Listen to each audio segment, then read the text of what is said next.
Это решение, там, какое бы оно ни было, положительное, отрицательное, оно не имеет законной силы, я же сказал об этом, поэтому, может быть, не стоит это решение выносить. Вопрос того, что вначале это получается, что не по регламенту, не по закону, я вначале сказал же, это решение, оно обратно может, какой-то политический имидж партии, там, я не знаю, потому что в начале нашего разговора мы об этом сказали.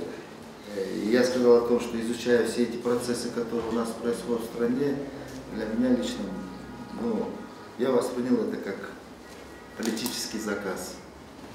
Но вот в процессе 4 часов обсуждения голосовать вам в конечном итоге на сессии. Кто какое решение примет, это лично его решение, поэтому тут думать, что по сегодняшнему заседанию мы просто сели и чисто городские проблемы обсудили и от души пообщались, да, и, честно говоря, здесь были и эмоциональные выпады, конечно, без этого тогда скучно было. Поэтому не знаю, это ваше решение, как вы примете, просто если вы мне позволите, тогда я должен... Спокойно. Мы объявим в любом случае, за то, что здесь было заседание фракции, я тоже еще раз благодарю.